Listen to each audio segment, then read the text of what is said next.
무김치 좋아해요? 네, 정말 좋아해요. 여러분, 안녕하세요. 오늘의 황혼 로맨스 이야기에서 다시 만나 뵙게 되어 정말 반갑습니다. 이야기가 마음에 닿았다면 구독과 좋아요, 공유도 꼭 부탁드려요. 그럼 지금부터 함께 이야기를 들어볼까요? 전주의 외곽, 조선시대의 숨결이 아직 살아있는 골목 끝에는 소나무 숲 뒤편에 숨겨진 작은 요양원이 있다. 그곳 2층 구석방에 김서연 씨는 조용히 살아가고 있었다. 그녀는 62, 희끗희끗한 머리카락의 마른 체형이었지만 여전히 교단에 서던 시절처럼 허리는 꼿꼿했다.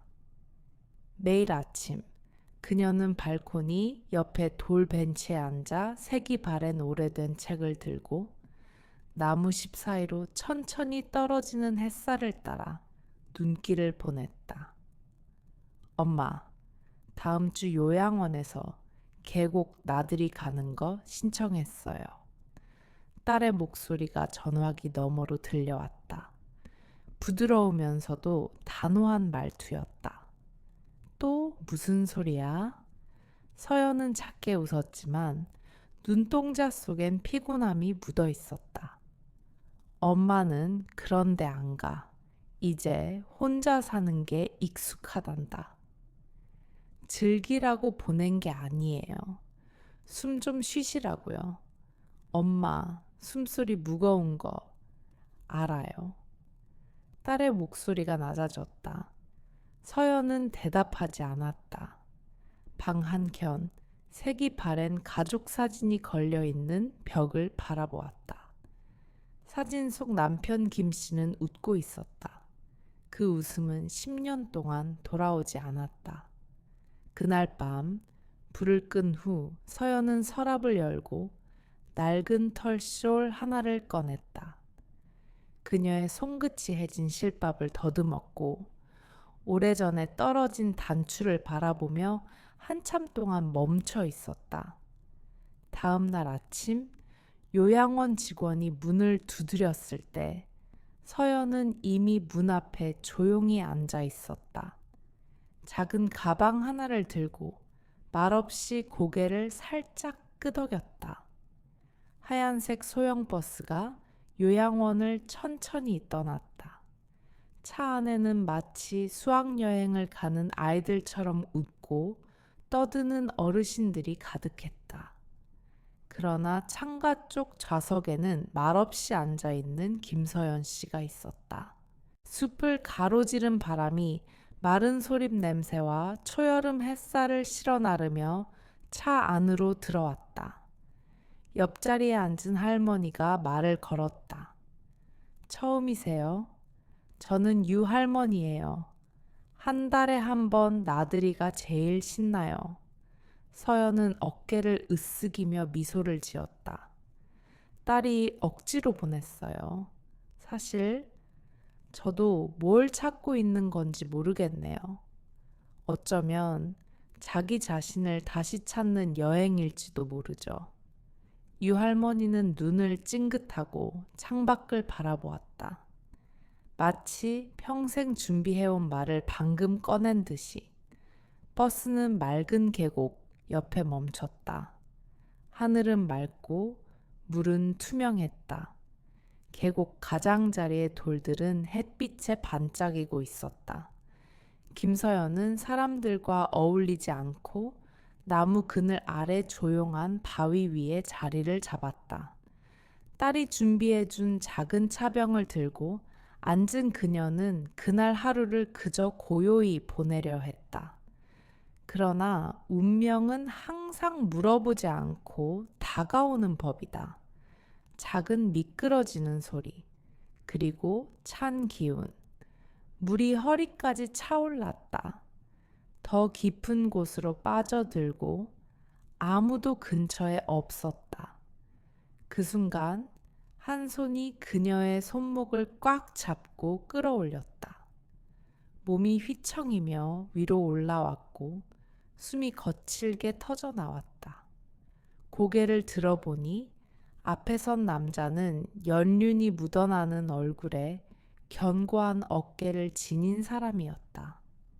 어깨엔 수건 하나만 걸쳐져 있었고 이마와 눈썹 사이에는 아직 마르지 않은 물방울이 반짝였다. 괜찮으세요? 남자의 목소리는 낮고 거칠었지만 단단했다. 서연은 작게 고개를 끄덕이고 기침을 하며 돌에 손을 얹었다. 남자는 수건을 꺼내 그녀의 어깨에 덮어주고 조용히 곁에 앉았다. 고맙습니다. 저 물에 들어가려던 건 아니고 그냥 미끄러졌어요. 오랜만에 처음으로 진심 어린 목소리가 그녀의 입에서 나왔다. 돌이 아마 제가 꼭 만나야 할 사람을 보내준 거겠죠. 남자는 미소를 지었다. 강준호라고 합니다. 김서연이에요. 서연이라고 부르셔도 괜찮아요. 계곡가에서의 만남 이후 김서연은 매일 아침 같은 시간 같은 자리를 찾았다. 딱히 약속한 건 없었다. 그런데 늘 그 자리에 버드나무 그늘 아래 강준호 씨도 있었다. 그녀는 작은 인삼차 병을 챙겨오고 그는 그날마다 뭔가 다른 반찬을 준비해왔다. 어느 날은 직접 담근 깍두기였고 또 어느 날은 참기름에 무친 시금치였다. 별다른 말 없이 음식과 차를 나누고 물소리를 들으며 함께 시간을 보냈다. 어느 날 바람이 잔잔히 부는 오후였다. 서연이 차를 따르던 손을 멈추며 조심스레 물었다. 그날처럼 자주 남을 도와주시나요? 강준호는 잠시 생각에 잠긴 듯 고개를 기울이더니 천천히 미소를 지으며 말했다. 아니요, 아무나 그러진 않아요. 놓치고 싶지 않은 사람일 때만 그렇죠. 서연의 눈길이 잠시 멈췄다. 아무 말 없이 그의 얼굴을 바라보다가 시선을 돌렸다. 얼굴에 살짝 열기가 돌았다. 마지막으로 누군가 자신만을 위한 말을 해준 게 언제였더라. 그 순간 물소리가 조금 더 깊게 울려 퍼지는 듯했다. 다음 날 그녀가 계곡에 도착했을 때 강 씨는 이미 도착해 있었다. 오늘은 평소와 달리 작은 돗자리와 깨끗한 수건을 펴고 있었다. 오늘은 조금 이른가 봐요. 그녀가 말하자 그는 천천히 웃으며 대답했다. 서연 씨는 항상 오른쪽 나무 옆 자리에 앉으시잖아요. 그쪽이 바람도 적고 조용하니까요. 그의 목소리는 담담했지만 그 속엔 기억하고 있다는 온기가 배어 있었다. 그녀는 말없이 그 자리에 앉았다. 마치 오래전부터 두 사람이 이곳에 함께 해왔던 것처럼 자연스럽게 차를 나누며 그는 조심스레 꺼냈다. 전 이런 자리가 낯설어요. 누군가 옆에 있는 게. 저도요. 서연이 낮게 웃었다. 혼자 있는 게 익숙해지면 같이 있는 게 더 어색하죠. 강 씨는 고개를 끄덕이며 잔을 들어 차를 마셨다. 따뜻한 기운이 입 안에서 퍼졌다. 그날 물 위로 비친 두 사람의 그림자는 한결 가까웠다. 말보다 더 깊게 그들의 시간은 조용히 겹쳐지고 있었다. 그날 오후 해가 산 너머로 기울 무렵 김서연은 무릎 위 수건을 정리하고 있었다. 그때 강준호가 그녀 곁에 조용히 다가왔다. 노란 햇살이 그의 어깨 위에 내려앉았고 그 표정에는 말하지 못한 무언가가 담겨 있었다. 서연 씨. 그가 처음으로 이름만을 불렀다. 정중한 호칭 없이 조심스러운 진심이 담긴 목소리였다. 서연은 천천히 고개를 돌렸다. 대답하지 않아도 눈빛만으로 물었다. 무슨 일이죠? 말할까 망설였어요. 그런데 혹시 제가 어느 날 갑자기 사라지더라도 오해하지 않으셨으면 해서요. 그의 목소리는 작고 낮았다. 심장에 문제가 있고 폐에도 작은 종양이 있어요. 당장은 아니지만 대비하라고 하더군요. 서연은 말없이 듣고 있었다. 그는 주머니에서 접힌 쪽지를 꺼냈다. 예전에 누군가에게 병을 말한 적 있어요. 그 사람은 떠났어요. 그게 무서워서. 그녀는 천천히 손을 뻗어 쪽지를 받았다. 그리고 대신 작고 단정하게 접힌 손수건 하나를 꺼내 그의 손에 쥐어주었다. 이걸로 눈물 닦지 마세요. 그저 기억하세요. 혼자서 다 감당할 필요는 없다는 걸요. 그날 밤 요양원 복도의 벤치에 강준호는 말없이 앉아 있었다. 김서연이 다가와 따뜻한 생강차 한 잔을 건넸다. 예전엔 남편이 겨울마다 이걸 마셨어요. 따뜻하게 든 생강차. 오늘은 강 씨에게 필요할 것 같아서요. 강준호는 컵을 두 손으로 감싸 안았다. 아직 마시지도 않았는데 마음이 먼저 따뜻해지네요. 그날 이후 두 사람은 이름 없는 관계로 함께하기 시작했다. 식사 전, 산책 후 누군가 먼저 말하지 않아도 서로를 찾는 마음이 있었다. 요양원의 직원들도 조용히 미소 지었다. 무엇이든 이름 붙이지 않아도 그건 분명히 사랑이었다. 그날 아침 김서연이 식당에 들어섰을 때 공기 속에 묘한 기류가 흘렀다. 몇몇 어르신들은 속삭이며 그녀를 흘끗 보다가 이내 고개를 돌렸다. 무슨 일인가 싶던 찰나 식당 끝자리에서 강준호가 손에 수저를 든 채 자리를 지키고 있는 것이 보였다. 그녀가 다가가자 그가 미소 지었다. 오늘은 일찍 오셨네요. 아니요. 다들 오늘따라 더 일찍 일어난 것 같네요. 그의 웃음은 어딘가 어색했다. 자리에 앉은 김서연은 느꼈다. 식당 안의 시선이 두 사람을 따라다니고 있다는 걸. 말없이 함께 식사를 하는 그 순간 유할머니가 다가왔다. 서연 씨, 신경 쓰지 말아요. 우린 나이 들어도 마음은 여전히 철없을 때가 있잖아요. 그녀는 살짝 몸을 기울여 속삭였다. 솔직히 다들 부러워서 그래요. 식사 후 계곡으로 향하는 작은 오솔길. 두 사람은 나란히 걷고 있었다. 그러다 강준호가 발걸음을 멈췄다. 누가 우리에게 물으면요. 우리 관계가 뭐냐고. 뭐라고 대답하시겠어요? 김서연은 잠시 생각하다가 되물었다. 준호 씨는 뭐라고 말하고 싶으세요? 글쎄요. 친구? 아니면 외로움이라는 겨울에서 날 구해준 사람? 그녀는 조용히 웃었다.